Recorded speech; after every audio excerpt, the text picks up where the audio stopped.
Deep Rock Galactic Survivor then, another gem in the dwarf mining, bug splattering madhouse that we've all come to love. But let's get straight to the point here, ladies and gents, because there are two things that make this title stand out from the rest. First off, how in all of God's holy earth is this an early access release? It's got more polish, more content and more love poured into it than the steaming pile of AAA wank we get shoveled down our throats daily. And second, how the hell does a game manage to be this strategically demanding, chucking swarms of bugs at you left, right and centre while you're legging it around like a drunkard? And it asks you to do this all with one measly control input, your trusty little game stick. Ho-hum. You see, there's something proper magical about Deep Rock Galactic Survivor. It's got that authentic gaming charm, that warm fuzzy feeling that only a pint with a mate you've not seen in a few months could deliver. So stick the kettle on, grab a cuppa and let's dive stone deep in today's review. Indeed, this is early access, so naturally things can and will change upon release. More content's on the horizon, but even with that caveat, this game is a proper game in every sense of the word. Now, some of you might be sitting here thinking, hang on, ain't this just a rip-off of Vampire Survivors? And yes, my pedigree chums, you're not wrong. That little gem has kicked the doors wide open for a tidal wave of copycats. But here's the thing, Deep Rock Galactic Survivor doesn't just ride the wave of the indie mega hit, it actually improves on it in a fair few ways too. Now, Deep Rock works for many reasons, but the best place to start here is with its simplicity. The game is dead easy to pick up, but a proper rabbit hole to master. You've got 4 classes to choose from, just like the original FPS version: the gunner, the engineer, the scout and the driller, all with their own traits and toys to play with. You unlock more weapons and abilities as you go, with over 40 weapons waiting to make bugs regret their life choices. The premise? Simple. Complete a full run in each mine. Each run is 5 levels deep and ending with you taking down a big bad elite boss.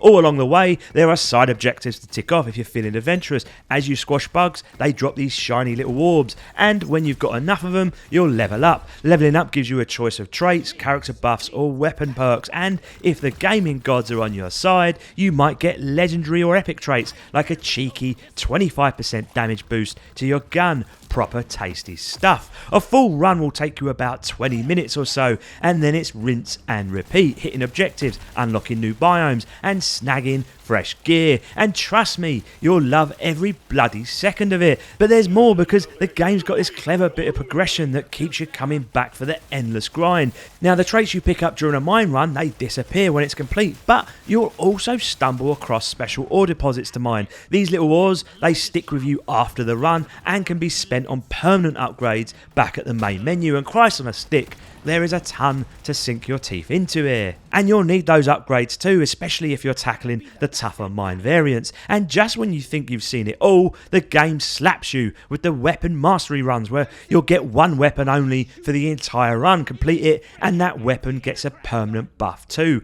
Lovely jubbly. It's also simple in practice, but Deep Rock Galactic Survivor has this cheeky way of spoon feeding you new mechanics, and before you know it, you spent 30 minutes figuring out what the bloody hell's going on, and 10 hours grinding away chasing that next upgrade. So whilst they nail the progression, did they actually nail the gameplay? For the most part, it's a resounding yes. As mentioned, all you do here is control your little dwarf with the little control stick. That's what she said. No button mashing, no fiddling about with random bollocks. Instead, you go balls to the wall, running around collecting all the shiny crap lying about. Hit a rock wall? No worries. Your little character will auto mine it, and he auto shoots too. That's why the weapon traits like faster reloads or better firing rates are so bloody important. But don't get cocky, my little padawans. The bug swarms get bigger, faster and nastier. Some explode and they'll turn your smooth run into a chaotic mess if you're not careful. You'll find yourself mining out Sasha Grey style choke points,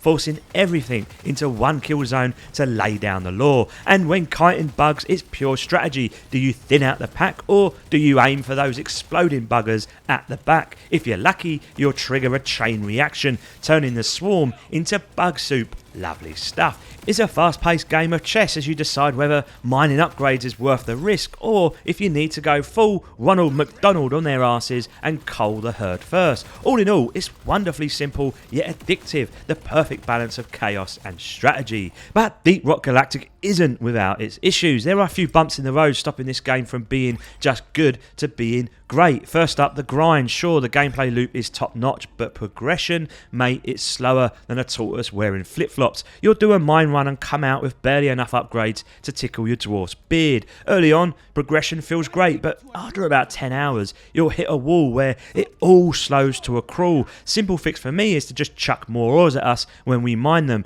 Keep the grind satisfying, not soul-sapping. The same can be said for the collection of side objectives. I was able to collect the ore it asks of you in about 60 seconds of a new level. It's all so easy, but on the flip side, when it asks you to collect 12 flowers and fuck knows what they're used for, I, for the life of me, couldn't find enough of the blighters, and so it just become a useless exercise to even bother trying. Then there's the actual gameplay itself. Yes, it's frantic, and yes, it looks bloody gorgeous with smooth animations, but that's also its Achilles heel. You see, sometimes there's so much going on that you'll miss that tiny little acid spit heading your way because it blends into the chaos. It gets to a point where no matter how skilled or powered up you are, the sheer volume of bugs feels overwhelming, as if being banged by a load of beetles. And finally, the RNG. Now, I love a good legendary drop as much as the next bloke, but in the harder missions, it feels like the game is flipping a coin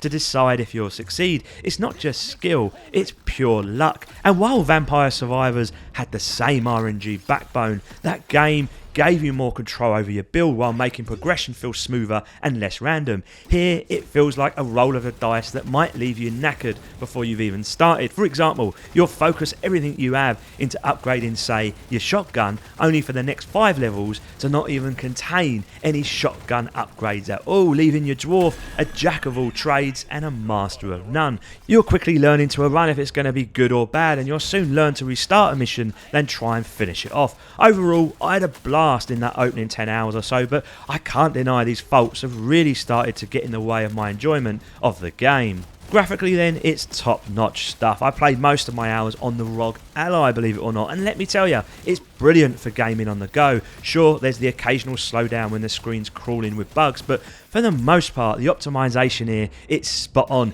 Mid-tier rigs then shouldn't have a problem here. Now, I could rave about how the game handles a mountain of action at once, or how every environment feels unique and alive, or maybe I could gush about the textures, vibrant models, and the brilliant art style that ties it all together. The little animations, for example, how the rock bounces up and down when you mine it with your pickaxe, or the ebb and flow of lighting as you crawl through caves. Then there's how the colour palette feels like it's ripped straight from the original, keeping things consistent. Weapons look ace too, and all unique and satisfying to use, which is impressive for a top-down isometric game. Explosions rattle, bug guts splatter, and visually, it's all bang on. My only gripe then is what I mentioned before, that sometimes the visuals are so overwhelming and that you'll miss the little things like that acid spit hitting you, or tiny bugs sneaking up on you that have blended into the chaos. Maybe I'm just getting old, but I missed a few critical details here that could have saved my ass. Sound also brilliant. Each bug, explosion, weapon and mining tool has its own little sound, creating an absolute chaotic and immersive soundscape. When you add it all together and you're buzzing around a chasm being chased by a horde of angry twats, the soundscape is absolutely chock full of noise and chaos. One of the most iconic and best features of the original Deep Rock Galactic was the voiceovers, and I'm pleased to say they've gone full on here with consistent vocals to tell you your next move or to interact with something that you've done on screen. My one slight critique here though is that it doesn't feel to have quite the same amount of diverse voiceovers, so things will get repeated a lot, and whilst I smiled at some of the script writing, it never had me in belly laughs like the original, so maybe a few additional one-liners wouldn't go amiss here, lads. Deep Rock Galactic Survivor then is a superb entry into the Dwarf Bug universe. For an early access game, it's unbelievable how full and polished it already is. Sure, it ain't perfect yet, the missions could use more variety, which is confirmed in the roadmap that's coming, and the RNG madness could be reined in a bit to make progression feel more rewarding, but for the price of a couple of pints, what this game delivers is an absolute no-brainer, even if this genre isn't your usual cup of tea, because what Deep Rock Galactic Survivor now is showing that the simplest concepts with the most basic mechanics can deliver some of the best gaming fun that you've had in months, and by the time it hits 1.0, I reckon it will stand as one of the best dungeon crawlers around. Until next time, my lovelies, Reggie out.